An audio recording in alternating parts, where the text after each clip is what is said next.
Welcome to the bonus show. My name is Chris Spangle. Thanks so much for joining me. I am very excited to talk to you and just kind of give you a general update on what kind of things I've been working on behind the scenes.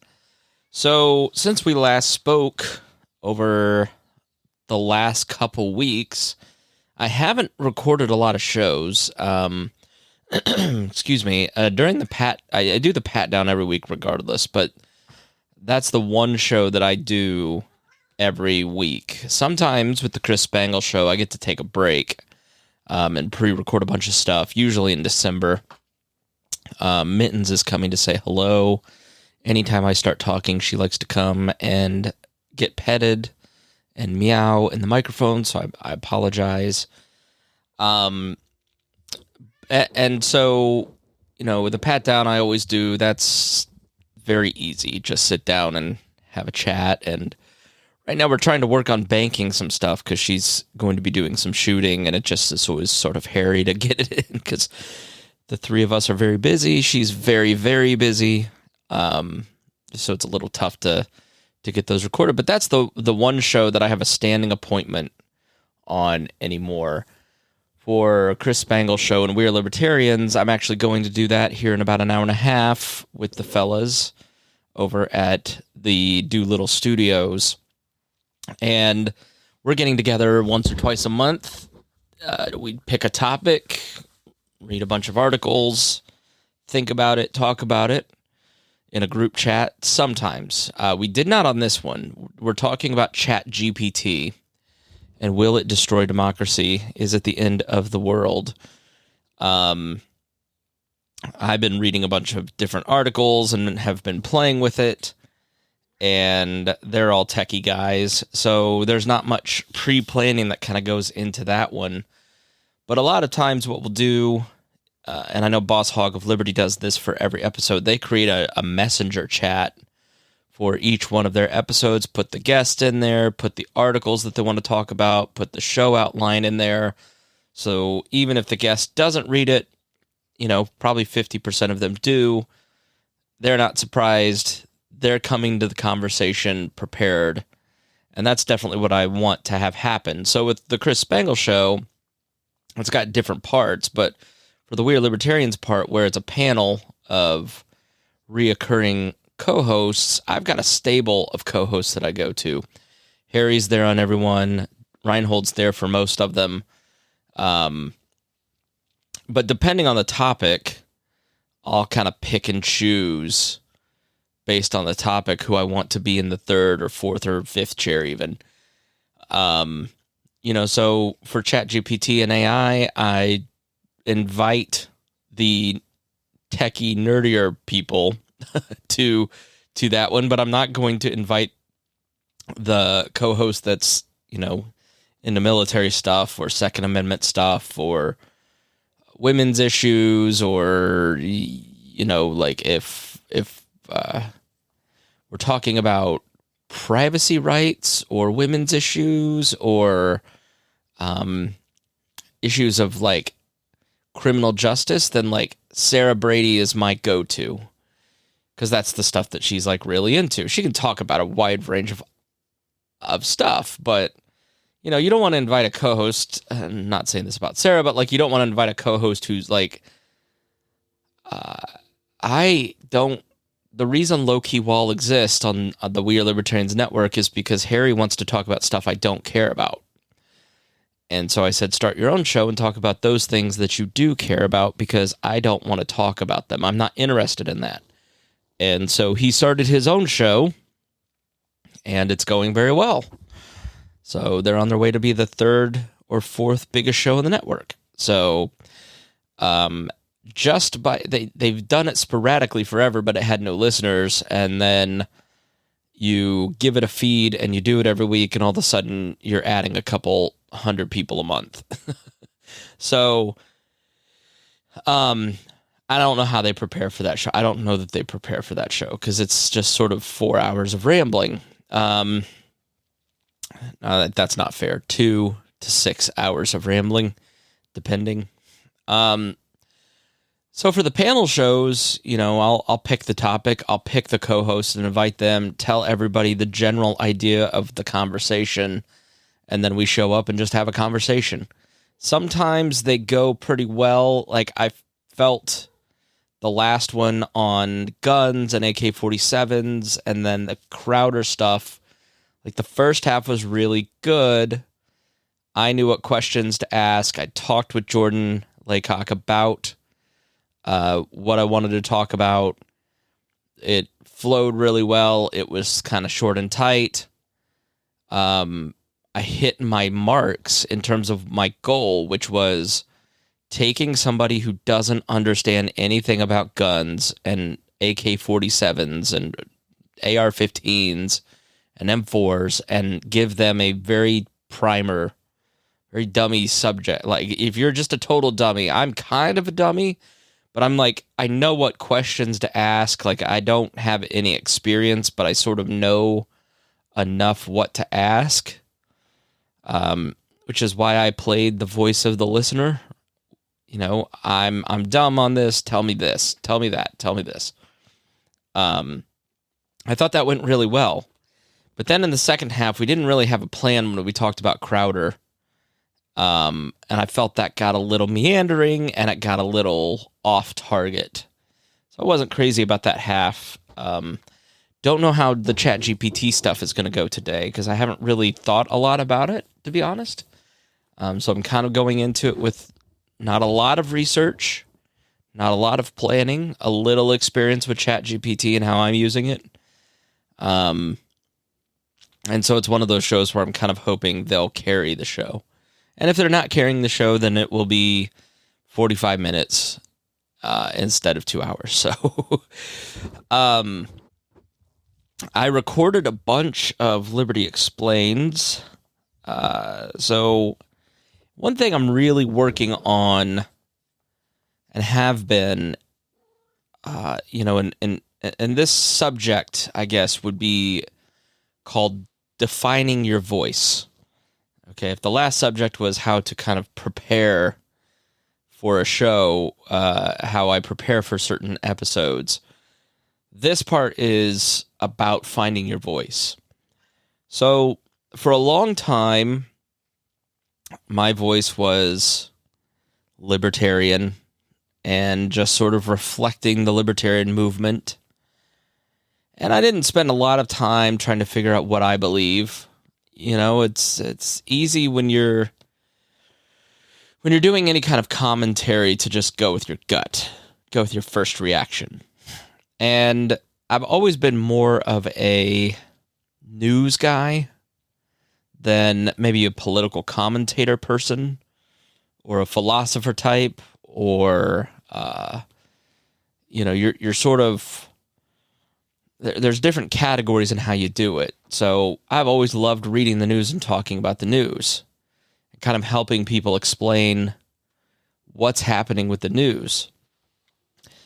But and I don't know that I've ever worked out my own ideology. I'm definitely libertarian, but I would say what happened through 2020 and after, if 9/11 called me to pay attention to this stuff and be engaged in politics, which, in the Iraq War, then COVID sort of made me think, all right, what do I really believe? I've got this asset. I've got this ability to speak to people. I've got people that listen to what I want to say. What do I want to say? And so when you sort of become a libertarian and you spend a few years kind of learning the basics of libertarianism, and you've probably heard me say this, and I still do think it's true, that libertarianism is like a ruler to measure your own beliefs against. I feel very much the same way about Scripture and Christianity. I think that the human being and our minds are tempted to shape our own realities and shape our own worldviews based on how we feel or our own experiences. And we do need external forces to measure things against. So, when doing political commentary, for me, it's how does this measure against libertarianism? And if you're not a libertarian, then long story short, it is immoral to use violence to achieve social and political goals. And government is a form of violence because of what happens if you don't pay your taxes or don't pay that speeding ticket or don't appear in court or don't comply with an officer. Violence of some sort ensues. You're either bankrupted, you're jailed, you're beaten. So we should try and use violence. Let me say that in the non-passive voice. We should not use violence to achieve social and political goals, and our goal should always be working towards reducing violence in our society. A lot of that is informed by my Christian beliefs, and Scripture and the Bible are how I measure my ethical and moral quandaries. That's my ruler on the moral side, right? The government side, it's the non-aggression principle. You had a period, I was really got into politics in the Lewinsky era to COVID. And political talk, yes, there was always culture war stuff. But doesn't it feel like that Christmas Cup stuff in 2014, 2015 was when all this stuff just sort of became all-consuming? It's been an awkward thing since the pandemic because before that, I've had to learn new muscles. And when I don't know something or don't know how to do something, I don't like to do it until I really feel comfortable doing it, right? So, I was podcasting about libertarian stuff and the libertarian movement, talking about people in the movement, talking to people in the movement, talking about the news and applying libertarianism to it, which was fairly easy because the 50, 60 years of writings that had been written up to that point were all basically about government policy. And, what does a libertarian believe about Social Security? And what does a libertarian believe about X, Y, and Z? And culture war stuff never really fit into that because the culture war stuff, if you're not familiar with how a free society generally sorts itself, there's the business sector, there's the government sector, and there's the civil society sector. And business and Ayn Rand and capitalist libertarians had that covered. Obviously, anti-government libertarians kind of had that portion covered. But then there's the third angle that was not talked a lot about over the last 30 years, 40 years, which is the civil sector, which is why I talked to a lot of nonprofits and nonprofit groups, because I think you have to have what de Tocqueville, when he found in Democracy of America, when he came here in America and wrote Democracy in America, found was that America, in the absence of an overarching government like the King of England or the King of France, how they built a functioning society was through civil sector societies, through churches, through synagogues, through charitable organizations, through mutual aid societies. And he found that culture here to be different than in other places, and it was very robust. Because in the absence of a central authority organizing things, people spontaneously ordered themselves and created civil sectors. And I think the more the government and the more business kind of erodes those things and erodes those values, the less free we get, the worse society gets, the less people are helped. Because I don't believe that the government can effectively do poor relief, for instance. And they've basically admitted that, which is why they now do block grants to charitable organizations. So what was my point? And then there's also culture, which is kind of a it's hard to define, right? So that's the fourth sector. How do your personal beliefs interplay with the public square? And that was never really a huge part of libertarian thought until the last few years. And the movement has grown more Trumpian and is more likely to talk about your libertarian meme pages are more likely to post about trans issues than they are the $1.7 trillion packages, right? So they're seduced by the culture war stuff. I'm not a culture warrior. I have a definite point of view. I am a conservative-leaning person who is Christian, but I don't consider myself a culture warrior. I think that society is best ordered when our morals are not imposed on each other. And that puts me at odds with a lot of former libertarian podcasters who are now post-libertarian, who are very popular because they basically have made the left a boogeyman and want to grow the state to fight the alt. Basically everybody's running for the power of the state, and they view libertarianism as feckless and weak and ineffective. So the movement, the audience shifted out from under me. And the muscle that I have built, this happened to Mencken. H.L. Mencken was the biggest commentator for 20 years in the 10s and 20s and set the agenda for intellectual society. Great libertarian writer, somebody that I read every day and have for several years. I love H.L. Mencken. But once the Great Depression hit, H.L. Mencken just sort of... it's like a Chinese spy balloon that got hit with a missile. It just deflated right to the ground. And he just didn't have the same effectiveness because the muscles he had spent 30 years building that resonated in a time of relative prosperity no longer worked in the Great Depression. And he never really got that mojo back. He was kind of an older guy by then. And, he was sort of pro-Germany in World War I and World War II. Less in World War II because he recognized what the Nazis were. But he was against democracy. He was anti-war. And that just didn't fly in World War II. So he was released from his paper. But he sort of felt the ground shift under him. And that sort of happened to me over the last couple of years. And, just posting quotes from famous libertarians doesn't do it anymore. There's, the traditional questions of what does a libertarian think about X does not get audience anymore.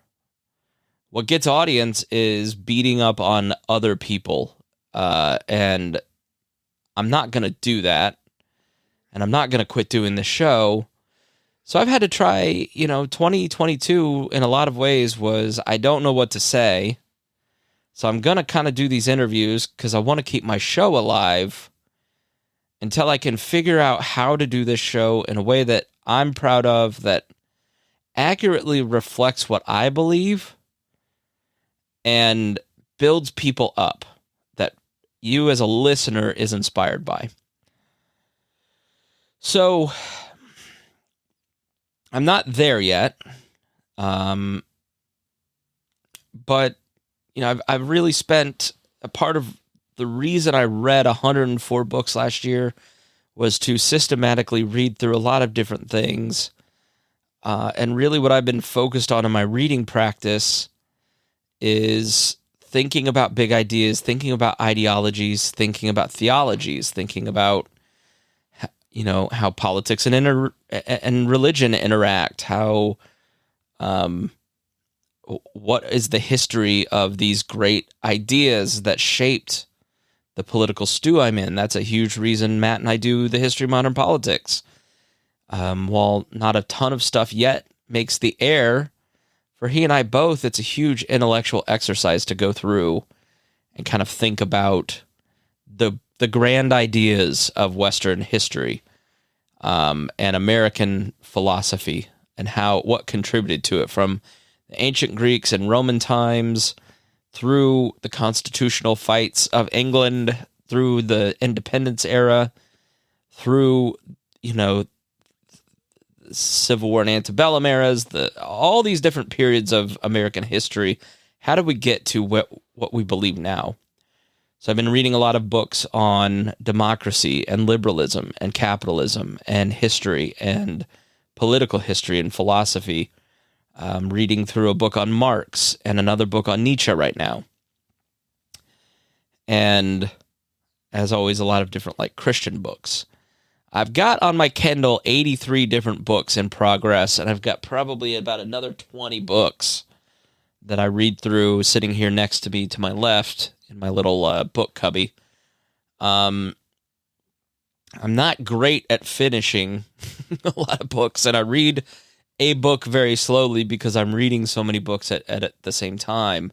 But I get onto a subject and get really into that subject, thumb through several library books or different books that I have on the topic, and then a squirrel runs by and I chase after books in that area. So I'm reading all the time and going through these different things and just trying to think about what I believe. What are the great arguments? Where do I stand on it? And how does that apply to what I put into my show? So I feel like I'm in a rebuilding year still with the show a little bit, because I'm just not quite there, right? But I'm doing the show, and I think that's an important part. I'm 10 years into We Are Libertarians. I'm 10 years into the Chris Spangle Show. And I'm still feeling like I'm not there in terms of what I want to say with it. I've had over 5 million downloads with the show and have thousands of people listening a week to the show. And I still feel like I'm not there yet, right? In terms of what I want to say.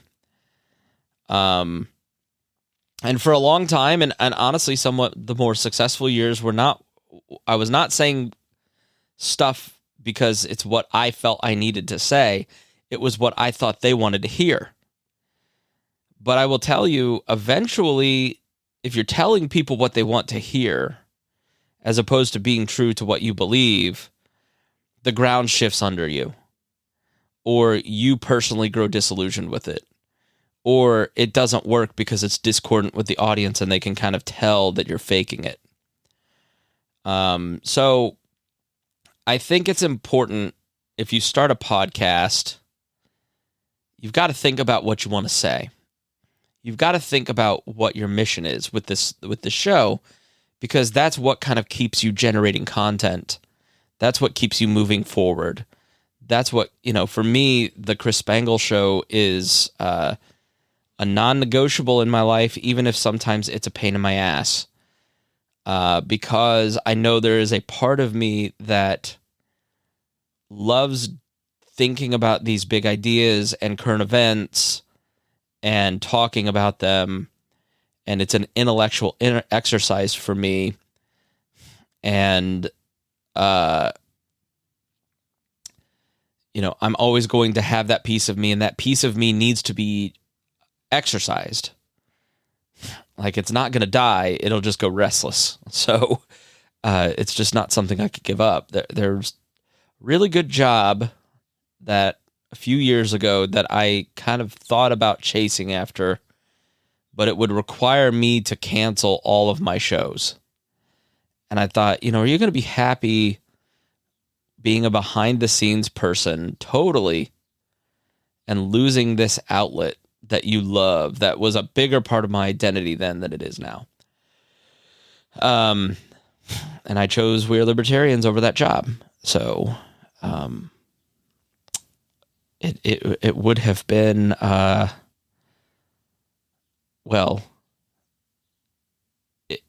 trying to decide if I should say it, but I'll just give you a key. If you know, it's the punter. But I stayed where I was at, and I have no regrets about it because I know I made the right decision, and so did they. All right, so the key to finding your voice is just sort of, you've got to recognize that you've got to put, if you're on episode 6 or episode 2, don't worry about your voice, right? But if you're like me, up to almost episode 2000, probably should be thinking, with large audiences, you should probably think about what you want to say. But I'll tell you, my numbers took a hit last year because I was doing the show to do the show. I was not doing the show to be, to articulate my vision, right? And even if the goofy years of We Are Libertarians in the early days wasn't the most intellectual of exercises, I still had a strong point of view and was uncompromising and trying to get people to think a certain way. And then when I kind of retreated, people saw that retreat. They didn't get the same value because they were tuning in to hear what I thought about things. And I don't know, it was a very unsettling couple years because you go, do I really believe all this stuff? Like, I think I talked about the Liberty Explained stuff. I'm bringing back Liberty Explained in a different way. And I wrote these scripts in 2020 with the help of other people. And as I'm doing the 8 or 9 shows last week and recording them, I realized this stuff in 2020 that I wrote, I don't think I believe this anymore. And maybe I talked about it. It feels like I talked about this before. But if I didn't, remind me. And if you're interested, I'll talk more about it. But yeah, your beliefs will kind of change. Your views will kind of change. You'll change. Your life changes. Getting married and having kids has made me more conservative and less progressive. And by that, I don't mean on the culture war sense, although somewhat, but mostly in the sense that... Sorry, that's my alarm to wake up because I have to go do the podcast. All right, that alarm completely threw me off. I had to edit this part. I don't even remember what I was talking about. And I can't replay the tape. Shoot. Anyways, I always do this, and then I remember, I'll switch topics, and then Harry will start talking, and it'll be like, oh, I remember, and just interrupt him, and it's really rude. So anyways, in terms of finding your voice, how to find that voice, you do it a few ways. You've got to talk to your audience. You've got to talk to other people. You cannot do a good podcast alone. You cannot do a good podcast without engaging the world. If you and your buddy are sitting around talking, okay. But if the two of you are not reading, if the two of you are not engaging with the outside world and inputting content, you're not going to output content. If the depth of your output is directly influenced by the depth of your input. And that can mean networking a lot and finding out who are important people and then talking to them. It could mean doing a research type show and reading 5 books. If you read 1 book and then do a podcast episode or series on it, that will be fine. But if you read 5 books, it will be better.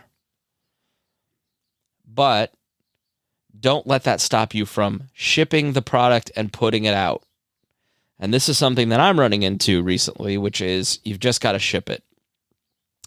Seth Godin gave a famous speech called Just Ship It, or something to that effect. And, it was very influential on me because in creative work, it's never going to be good enough. It's never going to meet your standards. You know all the ways you didn't hit the mark in X, Y, and Z. and you know all the little weak points of what you're doing.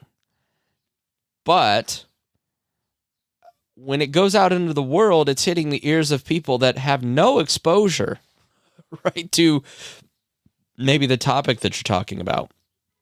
So if you're doing a history podcast and thinking, wow, I didn't put in the level of work Dan Carlin did, and it didn't hit this point, and I don't have a research team like he does, so there's just no point in doing this. It's sort of self-defeating, because you're comparing yourself to Dan Carlin and not producing.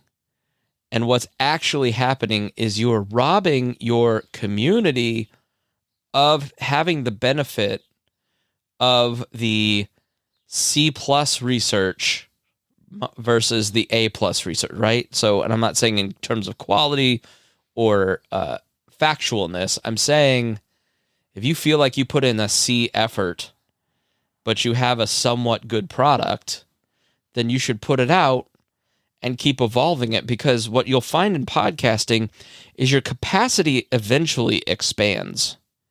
And so I'm now, and I think I talked a little bit about this in the last one, I'm now able to do all of these different things because my capacity has expanded. My life has adjusted to fit doing all of these things. New tools like ChatGPT come along that make it easier. Austin Peterson, who is a radio talk show host, former Libertarian presidential candidate, is doing this series on philosophy. And I don't know, I have not talked to him about how he's producing this. So this may be unfair, and I apologize to my friend Austin.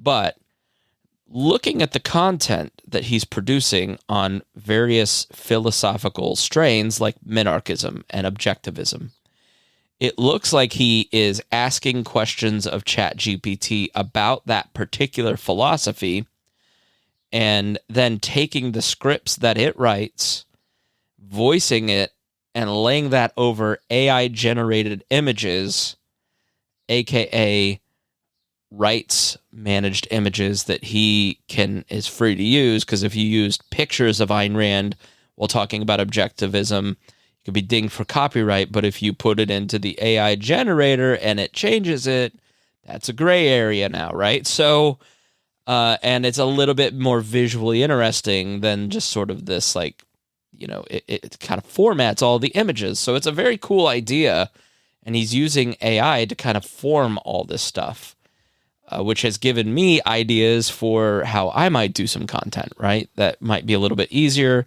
and TikTok friendly. So new tools come along that kind of expand your capacity because it makes it easier. So, you know, I have this argument with myself all the time. With something like ChatGPT, for instance. If you use ChatGPT to help write your script, is that cheating on your podcast? Because you didn't go read 15 books on the subject and become an expert in Nietzsche to do a podcast about Nietzsche. You just kind of read the one book, or maybe you just read several articles. And I'm always struggling with, I need to be an expert if I'm going to speak about this. And I have to get myself to a place where I realize that's sort of procrastination for self-destructive purposes, because people aren't looking for you to be an expert. They're looking for them to learn something that they didn't know about. And the fact that I do chase knowledge, and the fact that I do know what questions to ask ChatGPT, is the fundamental difference between reading 5 websites and putting that into bullet points versus letting ChatGPT read 5 websites and summarizing it for me, and then fact-checking GPT, because that's important. You know, so as these new tools come along, it's sort of like Cliff Notes. You use Cliff Notes in high school and college, but you sort of felt guilty about it. You know, and they always told you, hey, if you read Cliff Notes, don't quote the Cliff Notes, because that's bad. If you read Cliff Notes, we know we're going to catch you. Well, they never caught me. Right? So, But it's not like you were just copying the Cliff Notes. You were using the Cliff Notes as an aid to fully understand the text. And you knew Cliff Notes might be wrong or might have a different interpretation than you might have, right? So it's an aid. And so your efficiencies expand as new tools come along, and as new tools come along and make something more efficient, you're going to struggle with thinking that it's cheating. It's not necessarily cheating. You know in your soul what is good and what is bad. If you are copying and pasting a ChatGPT article, it's not going to work. It's soulless. People are going to recognize that it's soulless, and they're not going to engage with it. And it probably doesn't fit within your voice. If you're constantly just copying, and it's like BuzzFeed. BuzzFeed, no one is excited to go read BuzzFeed. BuzzFeed has no real fans. BuzzFeed has to go out and trick you into clicking their website because it's soulless. It has no real voice. But you will go read Matt Taibbi, who's an author, right? Because he has a distinctive voice and point of view and looks at things differently than the ChatGPT AI clickbait type people. Matt Iglesias or Ezra Klein or Barry Weiss. Like, these are people who have distinct voices, and that's why you listen to them. And if you have a distinct voice that is well researched and well thought out, people are always going to come to you. And you're more than welcome to use tools in aiding you to get to that point. But your return, if you're just copying and pasting other people's work or AI's work, is never going to be significant work, and it's never going to be caught on by an audience. I mean, the BuzzFeeds of the world have a 10-year run because they do it first and do it better than everybody else. But it doesn't create this lasting body of work that people are passionate about and collect. I'm still reading H.L. Mencken, right? There were pulp novels and trash novels and dime novels at the Woolworth store. None of those stand the test of time because they didn't have a distinctive voice. So it's really important. So the best way to get to there is to number one, practice by doing your show. Even if you don't feel like you know what to say, you just keep doing it because eventually you'll get there. A stand-up comedian still goes to an open mic and then starts as an opener and then goes to a middle and then becomes a headliner over a period of 15 years. But if they sit there at their open mic and go, my jokes are not as good as Miss Pat's, who has done this for 20 years, and I'm not going to try, they're never going to get to headline. You have to suck in order to get good in front of other people and take that feedback from audiences and other comedians to get good. So you got a podcast to find out what you believe. And number two, you got to research and read. You got to put effort into preparing those podcasts. So, all right. Well, this has been me rambling about finding my voice. I'm not there. It's just something that I'm struggling with in my brain a little bit. And kind of figuring out where I stand. I know that I'm a libertarian. I know that I believe in small government. I know I'm a Christian. Like, I know these foundational beliefs are there. I want to know more about them. And I still don't feel like I have nailed it in terms of expressing these thoughts in a new and unique way. But I'm continuing to work on that, right? So stay tuned. So I hope this helps you a little bit. And thank you so much for listening. And we'll talk to you again soon here on the bonus episodes.